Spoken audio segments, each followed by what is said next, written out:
Deuxième rêve, ce serait d'obtenir 500 signatures et de me présenter C'est pas comme vrai. président de la République, mais avec pour seul programme,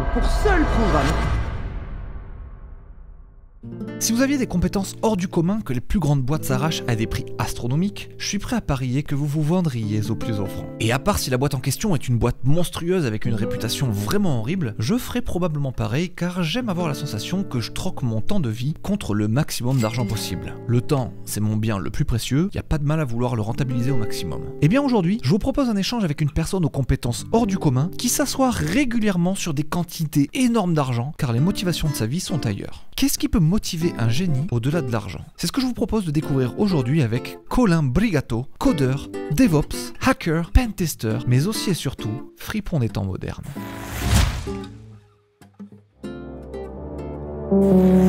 Le fait que je l'appelle fripon des temps modernes vient de la manière dont je l'ai découvert. Il est en effet passé dans l'émission Underscore de Micode pour nous raconter l'histoire hautement improbable dans laquelle il a hacké les serveurs de Bethesda pour faire de son personnage un dieu vivant qui fait pleuvoir des pluies de météorites dans des villes qui sont normalement immunisées contre toute forme de violence et de magie. Alors je sais pas vous, mais moi, mettre autant d'énergie et de compétences pour réaliser une telle action, ça donne déjà pas mal d'indications sur l'originalité du personnage. On reviendra un petit peu plus tard sur cette histoire de météorites, mais pour l'heure, on va tenter d'en apprendre un peu plus sur l'homme et son parcours. Bonjour Colin. Salut.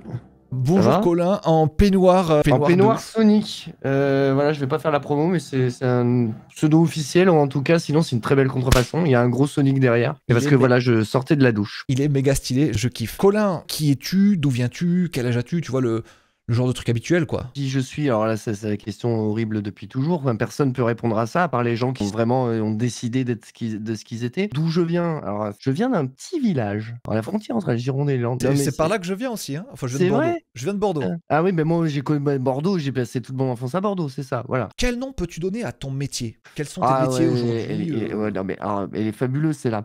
Alors, automatiquement, je pense à tous les métiers buzzword et tout. Alors là, il y en a plein. Alors déjà, moi, je fais des trucs hyper larges. Tout m'intéresse. Et donc, du coup, vu que c'est large, je peux te dire les métiers que je préfère dans des buzzwords. Et je peux répondre à une annonce pour du DevOps, surtout s'il y a tout à faire. Quand ils disent pas DevOps, ils disent quoi? SRE. Voilà, ça c'est encore un peu plus abouti. Suivant qui c'est qui le dit, c'est bon signe, pas bon signe. Si c'est Google qui te le dit, c'est un truc. Si c'est une startup qui te le dit, c'est autre chose, tu vois. Faire attention. Et maintenant, de toute façon, c'est plus SRE, c'est quoi la mode? Platform Engineer. Voilà, Platform Engineer. Dans les classiques, on a architecte, urbaniste, coiffeur, paysagiste. Non. Mais voilà. T'as fait quoi du coup pour connaître tout ça? T'as fait quoi comme étude? Depuis suis combien de temps t'es là-dedans? Je suis un gros fubiste, les gars. T'as pas l'air de prime abord, t'as pas l'air. Alors, quand j'avais, on va passer sur les détails de plein de choses, mais quand j'avais 15 ans, presque 16, j'ai passé un bac S et 6 P-Maths en candidat libre. Parce que, comme j'allais pas en cours, ils m'ont dit, ben nous, on te présentera pas. Donc voilà, donc je l'ai fait en candidat libre. Donc je l'ai fait sans les programmes. Vraiment, tu sais, en mode déduction, quoi. Hein. Donc faut pas rêver, j'ai eu 10,06. Hein. C'est vraiment sans programme, on peut pas faire grand chose. Hein. C'est déjà très bien. Voilà, non mais SS6 c'est fait, quoi. Après, je suis parti vivre au Canada, tu vois, faire complètement autre chose, travailler dans la musique essentiellement, etc. Je suis revenu après quelques années parce que je multipliais les visas visiteurs, hein, en fait, pendant plusieurs années. Ah ouais, d'accord. Ah ouais, complètement. Ouais, j'avais pas de visa de travail. Du coup, je suis revenu, les mains dans les poches avec rien, les affaires sur le bateau et débrouille-toi et plus rien. Pendant tout ce parcours-là, moi, j'ai toujours fait de l'informatique. Ça a démarré quand j'avais 3 ans. Mon père, il me sort une Mega Drive et Sonic et c'était parti, quoi. La première chose qu'il m'a fait, c'est me donner un espèce de, tu sais, comme des trucs pour les couleurs Pantone, mais à l'arrière, il avait tous les codes qu'il avait trouvés, les hacks qu'il avait trouvés, les glitches, etc. Il m'a appris à faire le con avec un Atari, faire pas mal de choses à partir de là. Enfin, c'était vraiment cool, quoi. C'est lui qui m'a donné envie. Je traînais donc sur les Mac de mon père et sur les X 486 là. Toute ta vie, en gros, t'as squatté des ordis, des PC, des Mac. Ouais, c'est ça. Et à partir de là, bah, voilà, là, c'est. Mais qu'est-ce que tu faisais dessus? Parce qu'à l'époque, Internet, c'est pas encore là vraiment. Donc comment on allait chez des potes. J'avais même pas 10 ans. On avait récupéré des bouquins sur le basique. Je comprenais ce que je pouvais. Quand j'ai commencé à arriver au collège, je suis arrivé au collège à 9 ans. Hein, j'avais un petit peu d'avance. Ah oui, J'ai commencé à trouver des potes, on lisait le bouquin de basique ensemble et puis chacun de notre côté, on se programmait un truc, genre, et c'est celui qui le faisait le mieux, genre un Pong ou un truc comme ça. Pour quel nom notable t'as travaillé jusqu'à présent et pour qui tu bosses aujourd'hui si c'est pas indiscret? Pour les noms notables, après, pour le reste, qu'est-ce qu'on peut dire? TF1, ICAD, pour ceux qui connaissent, groupe Caisse des dépôts. En ce moment, je suis avec le groupe Leroy Merlin, groupe ADO surtout, voilà, d'une manière générale. Ouais. Ah, après, c'est des trucs, est-ce que les gens ont connu? Il y avait du M6, il y avait Clubic, il y avait Believe Digital, je sais pas si tu connais. On avait Ville Merde! vie de merde. J'ai leur putain de, excuse-moi, hein, de MySQL en réplication circulaire là, Ouais. master, master, master, master sur 9 serveurs. L'enfer, l'enfer ce machin. Comme je vous le disais, Colin, je l'ai découvert sur une vidéo d'Underscore. La vidéo est passionnante et je compte pas vous la raconter ici, allez la voir vous-même, mais après cette vidéo. Mais pour faire simple, Colin a craqué les serveurs de Bethesda et a donné à son personnage les pouvoirs d'un dieu, lancer une pluie de météorites. Et comme si l'affront n'était pas déjà de taille, il s'est permis de lancer ce sort dans un village dans lequel les sorts sont normalement impossibles à lancer. Il a poussé le vice jusqu'au bout. Colin, est-ce que tu peux nous raconter cette histoire, mais en très rapide, que tu as raconté l'autre fois chez Micode? Je veux pas qu'on lui vole la vedette, sa vidéo est trop bien faite. En très rapide, j'ai pris une licence AAA, jeu en ligne. Pour ceux qui ont connu l'incident sur World of Warcraft en 2011 où des joueurs ont pu se mettre à tuer n'importe qui, dont des PNJ, enfin avoir tout pouvoir sur le serveur, j'ai reproduit la même chose des années plus tard sur The Elder Scrolls Online. Ce qui est vachement rigolo, c'est que ça s'est fait en pleine période de rachat de ZeniMax par Microsoft et c'est des années plus tard. Donc voilà, les réactions sont pas les mêmes. C'est voilà. La protection devait être beaucoup plus dure, c'était beaucoup plus dur de hacker le serveur et en plus la game industry est devenue énormissime, donc il y a des enjeux économiques encore plus grands qu'avant, j'imagine, et tout. Donc Ah ouais, tu vois que c'est juridique. Il faut que ça se couvre. Hein. dans cette aventure là que tu as amené très très loin, à un moment tu t'es arrêté. Pourquoi tu t'es Parce arrêté? que ça y est, j'avais fait le tour, tu sais, ça t'arrive jamais, tu es là, bon, c'était vachement bien, mais maintenant j'aime plus. Ça m'arrive très souvent quand j'apprends quelque chose à fond, ça m'amuse plus, c'est friable, j'ai l'impression d'en avoir fait le tour. Alors c'est faux parce que n'importe quel expert encore plus pointu pourrait dire non mais tu connais rien à ton sujet, mais oui, mais voilà, c'est un moment où ça m'amuse plus, j'arrête. C'est vraiment un jeu en fait. Ouais, ok. Ça m'amusait plus, j'avais fait le tour, j'avais fait beaucoup de choses, j'y ai passé des années de ma vie, hein. Ah oui, voilà, justement, je me demandais, ça a duré des années. Ça a duré 5 ans en tout, facile. Ah ouais, d'accord. Dans la vidéo de Micode, j'avais pas pris conscience Ah ouais, le reverse engine, le gros du reverse engineering a dû durer 3 ans facile, ouais. Bah, en même temps, c'est pas étonnant, c'est tellement une quantité de travail énorme. Ah, Mais putain, ouais. c'est une folie. Si tu veux, je t'enverrai l'accès au repo, tu vas voir le bazar, c'est des millions de millions de millions de lignes de code, hein. Et j'ai une série de vidéos, je vais enregistrer l'avancée de ce travail-là sur les 3 ans Ouais. et où tu vois l'outil évoluer, les capacités évoluer, les conneries que je fais sur le serveur très, très précises. Je leur avais même envoyé une vidéo résumée, je me rappelle à Bethesda avec, une petite musique de jazz. Donc, Ouais. une petite musique de jazz où on me voyait faire n'importe quoi sur les serveurs. Ça devait être dur de réagir.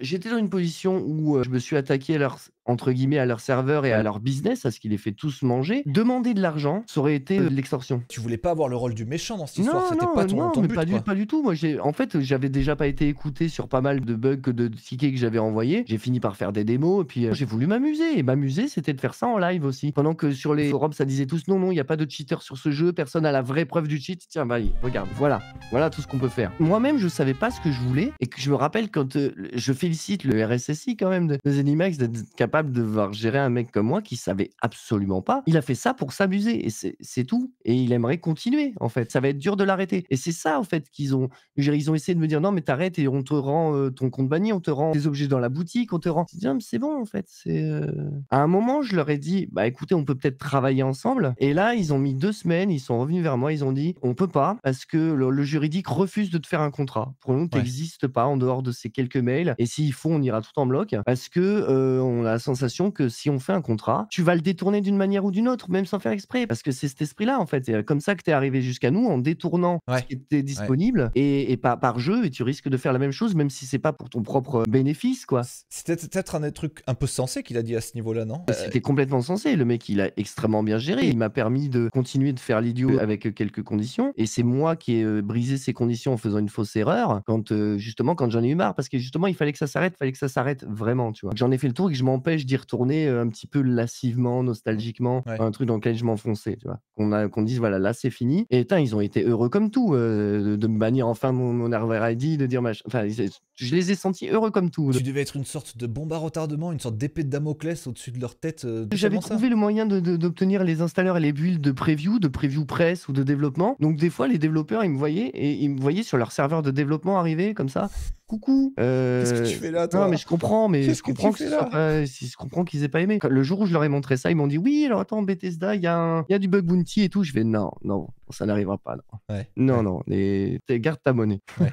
En vrai, là, il y avait pas d'argent à faire parce que ça m'intéressait pas, parce que de toute façon, j'avais déjà bousillé du temps et ça aurait dénaturé le truc et surtout si je l'ai fait autant de temps, c'est parce que je pouvais me le permettre, parce que, bah, j'avais de l'argent à côté. Un truc qui revient beaucoup dans l'interview, en fait, c'est des éventuels accords de l'entente financière entre toi et eux pour que tu arrêtes tes bêtises ou que tu continues ou on n'en sait rien ou quoi que ce soit. Ouais. Il y a une histoire d'argent un peu en tâche de fond, en argent que tu n'as jamais accepté ou que tu n'as jamais voulu ou quoi que ce soit. On a vraiment l'impression que c'était pas ça qui t'intéressait. On va parler de son rapport à l'argent et de ses réelles motivations très bientôt, mais avant, j'aimerais revenir sur un mini point. Sur le fait qu'à la suite de la vidéo chez Micode, j'ai fait des recherches sur lui pour savoir qui il était. Alors moi, c'était des recherches par pure fascination. Je voulais juste en apprendre un peu plus sur ce personnage inspirant. Mais quand tu te prétends être un hacker aussi talentueux, tu deviens vite la cible de recherches un peu moins bienveillantes. Des recherches de gens qui cherchent à te hacker à leur tour, comme pour accomplir l'achievement d'avoir hacké un hacker en gros. Donc ça lui est arrivé juste après l'émission chez Micode, et Google lui a envoyé un message pour le prévenir de faire gaffe à lui, parce que de nombreuses personnes étaient en train de faire des recherches sur lui plus ou moins mystérieuses, et donc il valait mieux se protéger. Les amis, la meilleure protection, c'est de ne rien laisser de sensible sur le net,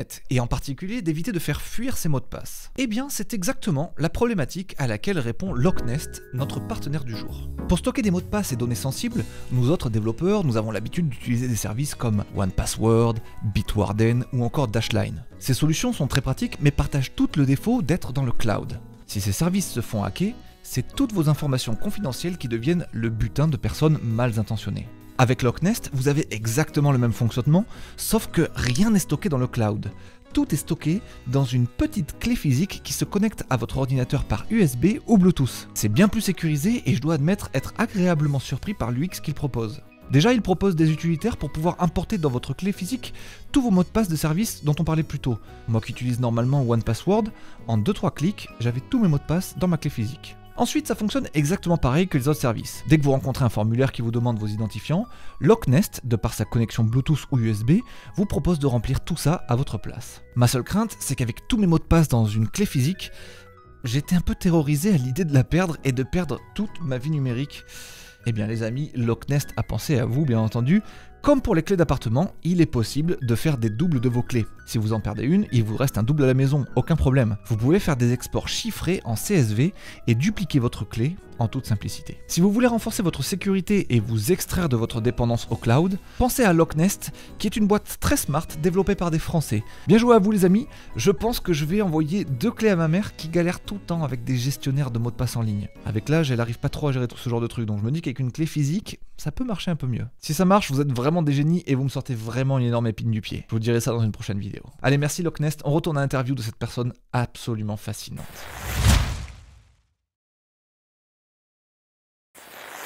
Après ce qu'on a vu de son embrouille avec Bethesda et sa description Malte, il est clair que l'argent n'est pas le moteur central de sa vie. Et moi ça m'interpelle vraiment. Il est vrai que l'argent ne fait pas le bonheur. Mais enfin, avoir une villa dans une partie du monde où il fait beau toute l'année, ça y contribue quand même grandement. Et ça coûte pas rien non plus. Alors, soit il aime pas le soleil, soit il y a autre chose, et c'est ça qu'on va creuser dans cette partie. C'est quoi tes objectifs dans la vie? Putain, mais tu m'as entendu parler depuis tout à l'heure, mais j'ai aucun objectif, mec. J'ai l'impression que voilà, t'avances au gré des vents comme Mais ça. complètement, voilà, j'espère kiffer le mieux, faire le moins de mal aux gens. Moi, je me suis toujours dit à cause de ce truc éthique mais je n'aurai jamais de cause. Les causes, j'ai pas le temps. Surtout pour me faire dire que soit t'es avec nous, soit t'es contre nous. Forcément, là, on est dans un état dans le pays où je me dis putain, t'es peut-être en train de faire une connerie avec ce que tu sais faire et tout ça. T'es sûr que tu vas pas t'en vouloir de pas avoir de cause? Pour Ouais. l'instant, je tiens parce que je sais que je m'en voudrais aussi d'avoir une cause et de partir dans du prosélytisme et ça va Ouais. détruire toute ma philosophie. Mais j'ai envie. Mais est-ce que je suis pas en train de me justifier de ne pas agir? Enfin, tu vois, voilà, là, c'est l'enfer dans ma tête.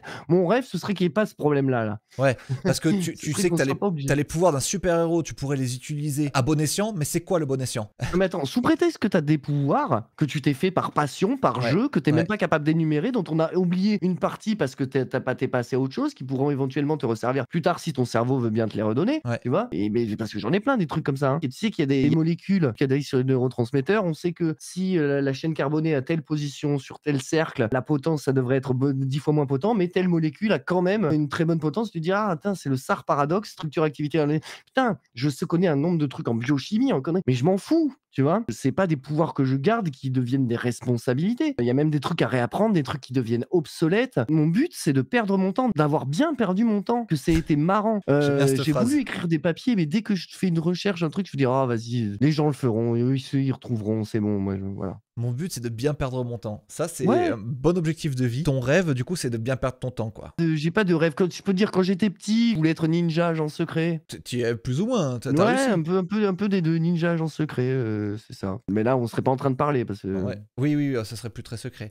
Mais tu disais tout à l'heure, ouais, si t'as des causes, enfin, t'as ce super pouvoir là, t'es censé le mettre au profit du bien, mais encore une fois, le bien, il est où? tro C'est quoi? C'est qui ouais, mais décide tu ce qui est pareil, tu bon pour qui, censé mais pourquoi? imaginons que le bien et le mal, ce soit clair, je vois même dans ces conditions pas pourquoi, Mmh, sous prétexte que tu sais faire quelque chose, on serait obli tu t'en serais obligé comme par un mmh. devoir. Parce qu'à ce train-là ah bah tiens, on parlait de d'attrait et d'aversion, à ce train-là, je préfère encore abandonner mes passions et abandonner tout ça, plutôt que d'être obligé d'en faire quelque chose. Ouais. Et c'est pour ça que je t'ai dit que j'avais quitté, certains contrats, Mmh. parce que c'est ça. Il y a des endroits où tu bosses, même si c'est dans des très bonnes communications, on te bourre dans le crâne que tu fais des choses pour le bien, des choses compliquées en sécurité. C'est un vrai danger. Je dis ça pour des gens qui commencent, je sais pas, à toucher un petit peu, à se dire: «Tiens, qui sont bons». Montrez pas tout, tout de suite à n'importe qui, vraiment. Parce que des gens qui voudront profiter de ces skills-là, ça peut être assez moche. Pour un dessin dont tu connais pas trop la finalité, si c'est bien ou si c'est mal, et cetera, quoi. Donc Non, ils mais vont où profiter de ça. spécifiquement tu connais pas la finalité parce que tu as pas le droit d'en connaître Ouais. et où spécifiquement on va te bourrer le crâne sur ça. Putain, mais on peut très bien te dire: «Putain, il faut arriver absolument à reverse engineerer ce malware, sinon des gens vont mourir». On Ouais. peut te mettre dans ce genre de situation, débile. Si les gens ont une passion, je les déconseille de tu parlais d'être mis en danger. Et ben, c'est ça qui peut détruire la passion, hein. Vraiment. Tu as l'impression que c'est plus marrant, c'est plus drôle là. Ouais. Si c'est pas un jeu, si c'est grave, ça m'intéresse pas. Il faut que c'est une légèreté tout en ayant, du sens. Mais faut pas que ce soit grave. Si c'est grave, ça m'intéresse pas. Ça me satisfait comme ça. Voilà. C'est Mmh. plus dur chaque année d'arriver à conserver cette philosophie face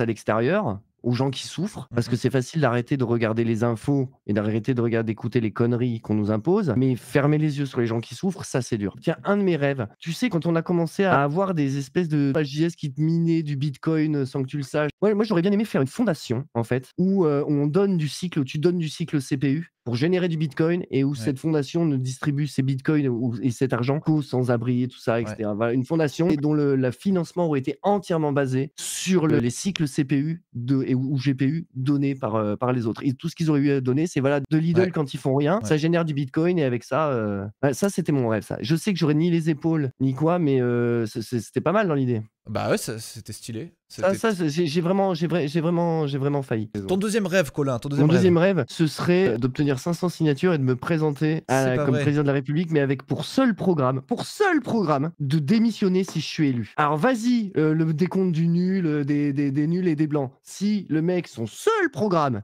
c'est de mais bon après, il faut lui faire confiance et cetera, je suis d'accord, mais le bordel dans les débats où le mec, il a rien à dire parce que son seul programme, c'est de se barrer s'il est élu. Ouais. Putain, quand tu as lui contre un autre, tu peux vérifier. Putain, mais ça change toute la donne. Et en termes de design, ça fonctionne. C'est donner plus de force au vote nul et au vote blanc qu'il n'y en a Ouais. jamais eu, quoi. Oui, c'est vrai, c'est vrai. À travers de ce truc-là. Et le design est.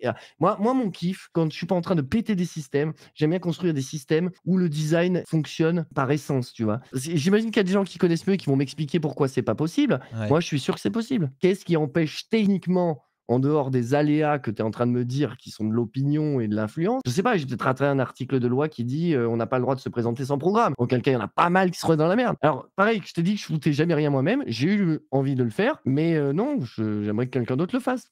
OK. Parce que j'ai pas le temps. Bah J'ai ouais. pas le temps, je dois reverser Diablo 4. Tu vois? C'est un secret ça ou c'est pas un secret ça? Non, mais de toute façon, ça se voit, c'est sur mon GitHub, je me prends des DMCA tous les Bon. jours, les DMCA sont publics, ça s'appelle, protocole client-serveur entièrement reconstruit Diablo 4, enfin voilà et à la place, tu as un DMCA, non, ça se voit. Colin, dernier mot, est-ce que tu as un message à faire passer à mes viewers? T'as fait passer pas mal de messages, pas mal de trucs pour les apprentis cybersécurité boy. Et c'est hyper dur parce que c'est une très bonne occasion de dire un dernier mot et en même temps, je vais regretter toutes les possibilités pour un mec comme moi. Moi, je déteste la carte au restaurant. Moi, je suis le mec qui veut dire: «Ah, comme lui, grande carte là où il faut choisir plein de trucs, où il y a trop de possibilités, c'est mort!» Un truc qui est vachement bien, mon mid sponsor là, Ouais. c'est simple, ça fait que ce que ça sait faire, c'est de la simple responsabilité jusqu'au tréfond de POSIX et d'Unix, tout y est quoi. C'est comme ça que ça marche, grep, ça grep. Ça grève, Mid exactement. sponsor, ça te fait ça prend de la data et ça te la met comme ça, c'est bien. Et ben donc là, ce que tu me demandes, c'est pire que tout. À un moment, il faut des contraintes dans la vie pour avancer, Colin. On peut pas s'amuser tous les jours. C'est pas possible. Putain, faut que je trouve un je peux ouais, non, j'y arriverai pas. Est-ce que tu as un truc à me faire un message à me faire passer Un dans la message vie? à te faire passer? Je suis hyper content que tu aies fait appel à moi. Tu disais que ça te permettait de contacter des gens comme moi. Non, c'est moi qui suis content que des gens comme toi les racontent parce que je disais: «Je réponds pas aux gens qui font des offres». C'est surtout des gens qui voulaient profiter de quelque chose alors que toi, ça se voit que tu fais ça par passion, que tu as envie de faire découvrir quelqu'un qui t'a plu et d'en savoir plus aussi. Si aujourd'hui tu t'étais aperçu que j'étais un connard, tu dirais, bah, j'espère que tu dirais: «Bah, écoutez, j'avais une interview avec lui, mais je vais abandonner parce que franchement, je suis déçu par le mec, je pense que c'est un connard». J'espère que tu te le permettrais. Ça, c'est vraiment un truc qui m'a plu, et en fait, c'est un peu rare. Tous les gens pour qui ça pourrait ne pas être rare, tous les gens qui ont ce potentiel-là, ils se disent: «Est-ce que je suis assez légitime pour contacter ce mec?» Enfin, c'est pour Mmh. ça que j'ai répondu à des mecs d'école, des mecs perdus, des mecs qui disaient: «Tiens, j'aimerais juste savoir un peu comment on fait ça». Ah, juste au niveau de ce que j'avais le temps, parce que ceux qui vraiment, avaient juste été intrigués, intéressés, ils voulaient en savoir un peu plus, quoi. Et toi, là, tu m'as écouté et j'en ai appris sur moi aujourd'hui. Bah oui, tu me dis quand je suis arrivé à «Est-ce que tu as un rêve?» Tu m'as dit: «Non» et finalement tu m'en as donné 2, tu vois Ouais, déjà. c'est fou! C'est C'est fou. fou. Ah ouais, non, mais tu vois, je m'étais jamais aperçu que le coup de la fondation, c'était aussi important pour moi. C'est un truc que j'avais évoqué, que je voulais faire, mais je l'avais pas passé au temps de et là, en fait, pour m'imaginer un rêve, j'ai imaginé un regret d'un truc auquel j'avais déjà pensé de pas avoir fait. Écoute, ça me fait très plaisir ce que tu me dis. Moi, en tout cas, je suis très content de cet échange aussi qu'on a. J'ai assez vite capté que, de toute manière, on allait bien s'entendre dans les messages qu'on s'envoyait. C'est un énorme plaisir de se parler ce soir. J'espère qu'on aura l'occasion de se parler dans la vraie vie aussi. Une fois, si je passe en France, vers Angers ou je sais pas quoi. Oh! Je peux pas quitter sans te montrer mon chien. Ah bah non, mais tu m'avais dit qu'il ferait du bruit et tout. Il a Ouais, pas mais fait de bruit du tout. je sais pas pourquoi il fait ça, il a rien fait. Quel beau Voilà. gosse. Il est Bah, il est ultra trop bien stylé. ce chien. Il est trop cool. Il s'appelle Voilà. comment? Perlin, c'est Merlin en mal prononcé, en fait. Perlin. Bah, Voilà, c'est c'est très comme Merlin, mais avec un P, genre un petit pot, quoi. Les amis, Colin Brigato, personnalité ultra intéressante. J'en étais quasiment convaincu quand je l'ai vu passer chez Micode. Je me suis dit, putain, ce gars-là, faut vraiment qu'on fasse une vidéo sur ma chaîne parce que je veux vous le faire découvrir. Il a vraiment l'air trop cool. Sans vous mentir, une fois qu'on a eu fini l'interview, on a continué de parler pendant 1 heure ou 2 et on s'est trop amusé. On a parlé de trucs vraiment trop passionnants, mais de trucs un petit peu secrets aussi que je peux pas vraiment vous partager puisque ça révèle du domaine de la sécurité nationale. Non, je rigole. Mais bon, il y a des choses que je peux pas vous dire. En tout cas, merci à lui de s'être prêté à l'exercice sur la chaîne. Allez le suivre sur ses réseaux sociaux parce que je pense qu'il a pas mal de choses à partager avec vous très prochainement. Si vous l'avez kiffé de ouf, on s'arrangera pour qu'il revienne sur la chaîne. Mais pour ça, il faut me le faire savoir dans les commentaires. Dites-moi ce que vous aimeriez que j'aborde avec lui dans une prochaine vidéo. Je pense qu'il sera trop chaud pour revenir. Ça ne tient qu'à vous, les amis. Abonnez-vous. La semaine prochaine, on repart sur des nouvelles sur mon sas. C'était Benjamin Code. Ciao!